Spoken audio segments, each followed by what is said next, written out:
ইহুদি ধর্মের জাতির পিতা এবং ইসলাম ধর্মের জাতির পিতা একজনই, হযরত ইব্রাহিম আলাইহিসসালাম। ইব্রাহিম আলাইহিসসালামের দুই পুত্র ইসহাক আলাইহিসসালাম আর ইসমাইল আলাইহিসসালাম। হযরত ইসহাক আলাইহিসসালামের পুত্র ছিলেন হযরত ইয়াকুব আলাইহিসসালাম। উনার আরেক নাম ইসরাইল। এই ইয়াকুব আলাইহিসসালামের বংশকে আল্লাহ তাআলা বনি ইসরাইল নামে সম্বোধন করেছিলেন। হযরত ইয়াকুব আলাইহিসসালামের 12 সন্তানের মধ্যে একজনের নাম ছিল ইয়াহুদা। এই ইয়াহুদা এর বংশ পরবর্তীতে সবচেয়ে বেশি বিস্তার লাভ করে, তাই বনি ইসরাইল এর আরেক নাম ইহুদি। ইহুদি ধর্ম আর বংশ দুটো আলাদা। সব ইহুদি বংশের লোক ইহুদি ধর্মের হলেও সব ইহুদি ধর্মের লোক ইয়াহুদা বংশের নয়। এই ইয়াহুদা কিন্তু তার আপন ভাই ইউসুফ আলাইহিসসালামকে কূপে ফেলে হত্যা করতে চেয়েছিলেন।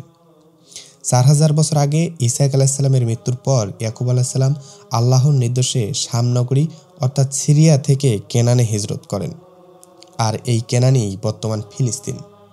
এরপর কেনানে অর্থাৎ ফিলিস্তিনে দুর্ভিক্ষ দেখা দিলে ইয়াহুদা তার সব ভাইয়ের সাথে মিশরে চলে যায় এবং মিশরে বসবাস শুরু করে। মিশরের তখনকার রাজা ছিলেন ইউসুফ আলাইহিসসালাম, যিনি ইয়াকুব আলাইহিসসালামের 12 সন্তানের মধ্যে 11তম। সেই কারণে ইয়াহুদা ও তার বংশ মিশরের অনেক দাপটের সাথে থাকতে শুরু করে। তারপর কালের পরিক্রমায় ক্ষমতা যায় ফারাও রাজাদের হাতে। ফ্রাউন এসে বনি ইসরায়েলদের এত অত্যাচার শুরু করে যে এরা সারাদিন ইয়ানফসি করত। তখন আল্লাহ তাদের কাছে পাঠালেন মুসা আলাইহিসসালাম ও তাওরাত কিতাব। মুসা আলাইহিসসালাম ফ্রাউনকে নীল নদে ডুবানোর মধ্যে বনি ইসরায়েলের মুক্তি পায়। এরপর মুসা আলাইহিসসালাম সবাইকে নিয়ে কেনান অর্থাৎ ফিলিস্তিনে ফিরে যান। পরে তারা সেখানে গিয়ে আল্লাহর অশেষ রহমত পাওয়া সত্ত্বেও মুসা আলাইহিসসালামের ওফাতের পর আবার আল্লাহকে ভুলে যায়, গরু পূজা সহ নানা রকম অনাচার শুরু করে দেয়। তারপর তাদের মধ্যে ক্ষমতার লোভে নিজেদের একতা ভেঙে যায়।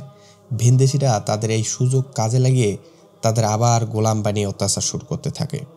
এরপর 100 বছর পর দাউদ আলাইহিসসালাম ও ওনার ছেলে সুলাইমান আলাইহিসসালামের মাধ্যমে আল্লাহ তাআলা আবারও এই অত্যাচার থেকে তাদেরকে মুক্তি দেন। কিন্তু সুলাইমান আলাইহিসসালামের মৃত্যুর পর ইহুদিরা আবার শয়তানের পূজা শুরু করে। তাদের ভিতরে থাকা ধর্ম ব্যবসায়ীরা তাওরাত কিতাবের মধ্যে নিজেদের সুবিধামতো সংযোজন বিয়োজন করার মতন দৃষ্টতা দেখায়। তারা তাওরাতে সংযোজন করে যে আল্লাহ তাআলা ইসহাক আলাইহিসসালামের স্বপ্নে কেনানকে ইহুদিদের জন্য প্রমিস ল্যান্ড হিসেবে দিয়েছেন। এটা তাদের জয় করে নিতে হবে। এটাকে তারা জেজক ল্যান্ড ড্রিম বলে। তাদের এমন নির্লজ্জতা ও দৃষ্টতার কারণে তারা বারবার আল্লাহর শাস্তির মুখে পড়েছেন।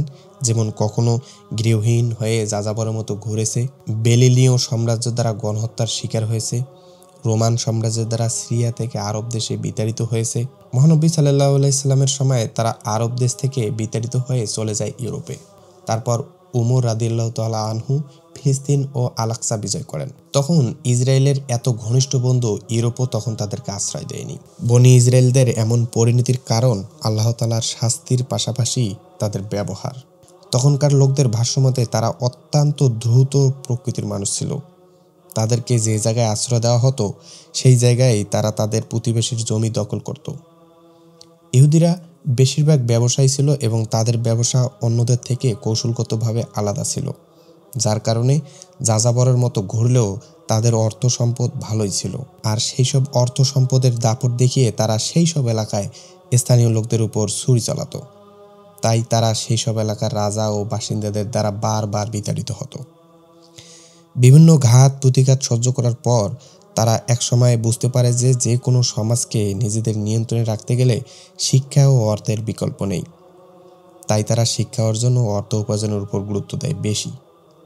তারা বিশ্বাস করে কেনান তাদের জন্য সৃষ্টিকর্তার কর্তৃক বরাদ্দকৃত ভূমি। তারা এটাও বিশ্বাস করে যে একসময় তাদের একজন মুসাইয়াহ অর্থাৎ দাজ্জাল এসে তাদের এই ভূমিকে উদ্ধার করে দিবে। 18 শতাব্দীতে ইহুদিরা তাদের ধর্ম পরিচয় গোপন করে ইউরোপে বসবাস শুরু করে। তখন থিওডোর হার্জেল নামে তাদেরই একজন ব্যবসায়ী ফিলিস্তিনকে নিজেদের দখলে আনার লক্ষ্যে 1897 সালে জিওনিজম আন্দোলন শুরু করে ইহুদিদেরকে আবারও নতুন করে স্বপ্ন দেখা শুরু করে। এই আন্দোলনকে যারা সমর্থন করে তাদেরকে জিওনিস্ট বলে। যেহেতু ইহুদিরা অনেক শিক্ষা অর্জন আর অর্থ উপার্জন করেছিল, তাই তাদের মধ্যে কিছু সংখ্যক মানুষ ইউরোপে ধর্ম গোপন করে থাকলেও কেউ কেউ মেধার জোরে ইউরোপে গুরুত্বপূর্ণ পদে অংশগ্রহণ করে আর বিজ্ঞানী হিসেবে স্বীকৃতি পেতে শুরু করে।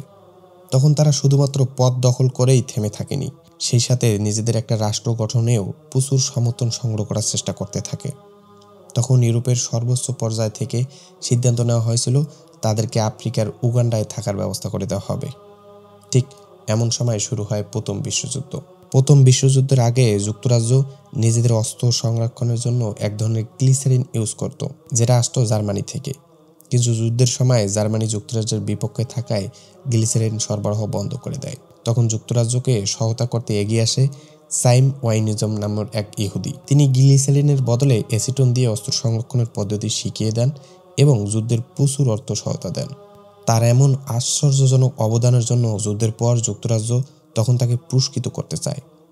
তখন সে জানায় যে তার একমাত্র পুরস্কার হবে তাদের প্রমিস ল্যান্ড নামে, অর্থাৎ ফিলিস্তিনে তাদের বসবাসের সুযোগ করে দেওয়া।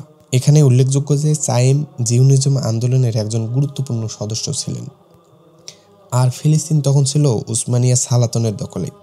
প্রথম বিশ্বযুদ্ধের পরাজয়ের পর তুরস্কের ক্ষমতা একেবারে নিঃশেষ হয়ে যায়। সেই সুযোগে ধাপে ধাপে ইহুদিরা ফিলিস্তিনে প্রবেশ করতে থাকে। প্রথমে তারা ফিলিস্তিনিদের কাছে ঘর ভাড়া করে থাকতে শুরু করে, তারপর বেশি দামের লোভ দেখিয়ে সেগুলো কিনতে থাকে।